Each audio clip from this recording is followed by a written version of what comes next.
뭐 한덕수 권한대행 탄핵 건도 그렇고 해서 민주당 좀 민생을 좀 같이 봐달라는 여당의 목소리가 어제 오늘 제법 있었는데 일단 정쟁 중단을 호소한 여당. 근데 이재명 대표도 이제 무죄 선고 받고 바로 안동 가서 지금 일단 진화 작업, 산불 상황을 점검한다고 야당도 하더라고요.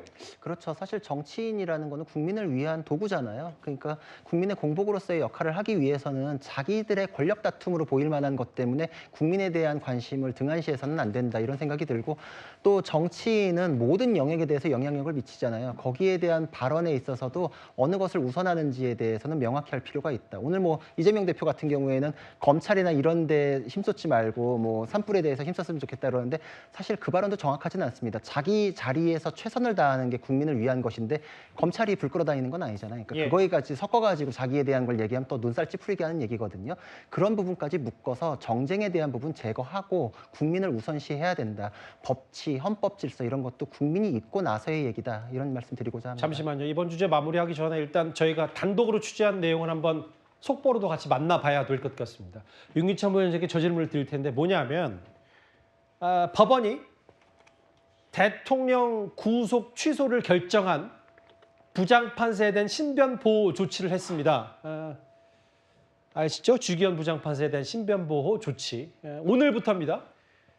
출퇴근길에 경호 차량을 배치하기로 법원이 판단했고, 이 부분을 저희가 단독으로 취재한 내용인데요. 윤기천 부위원장님, 실제로 지 부장판사에 대한 여러 가지의 압박들이 장외에서 꽤 많은 모양입니다. 그러니까 장외에서 저희가 언론을 통해서 들을 수 있는 것 외에 아마 법원이 저렇게 신변보호 조치를 할 정도면 뭔가 저희가 파악하지 않은 또 다른 정보들이 법원이 이제 파악한 게 있는 것으로 보여져요. 예. 그리고 신변보호 조치를 할 정도면 여러 가지 정보가 좀 구체적이지 않은가 이런 생각이 들고, 문제는 지기현 부장판사가 구속 취소 신문도 진행했지만 그 취소 결정도 했지만 실제로는 재판을 진행 중에 있잖아요. 대통령 및 다른 분들의 내란 관련 사건의 재판부를 구성하고 있기 때문에 그 재판에 지장을 받으면 안 되는데, 그래서 저 부분은 사실 법원에서 신변보호 조치 더 나아가서 만약에 그 정보에 대한 출처 또는 정보의 구체성 등을 경찰 쪽에 제공해서 예. 저 부분을 근원을 제거해야 되겠다는 생각이 들고, 물론 막연한 여러 가지 정보를 취합해 보니까 신변보호 조치가 불가피하다 이렇게 판단할 수도 있지만 예. 좀 더 구체적인 정보였다면 그 정보를 수사기관에 제공해서 조금 더 수사를 나가서 미연에 방지하는 차원까지 나가야 되는 것이 아닌가 이런 생각이 듭니다. 지금 이제 사법부에 대한 여러 가지 비판, 아까 국민의힘에서는 오늘 이재명 대표 무죄를 선고한 재판부 특정 판사를 향해서 우리법 연구회 출신이다, 좌파 카르텔이다, 이런 얘기도 했었는데, 오늘 법원이 지기현 부장판사에 대해 신변보치 결정을 오늘부터 하기로 했다라는 속보, 저희 단독 취재 내용을 한번 짚어봤습니다. 네, 그러면 지금까지 들은 여러분들의 목소리를 만나볼까요? 첫 번째 댓글입니다.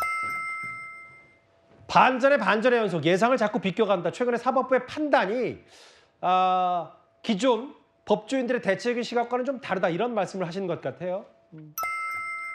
무죄로 바늘구멍을 뚫었는데 그러기에 2%도 안 되는 그 구멍을 이 대표가 뚫었습니다. 일단 법 공부한 분들의 판단인데 이렇게 뒤집을 수가 있냐, 어떻게 1, 2심이 180도 다를 수가 있냐, 좀 고개를 갸웃거리신 분도 있고요. 모든 지도 또한 조작이다라고 하셨어요. 지금 이재명 대표에 대한 판단, 아직 대법원 판단이 남았으니까요. 마지막 보겠습니다. 보이지 않는 손, 정체를 드러내라라고 하셨습니다. 댓글 쭉 만나봤고, 아까 제가 지리산 산불, 지금 지리산으로 번지는 거 아니냐 걱정과 우려를 말씀드렸는데, 그 불은 의성에서 온 게 아니라 산청에서부터 발화됐다는 얘기 제가 한번 바로 잡겠습니다.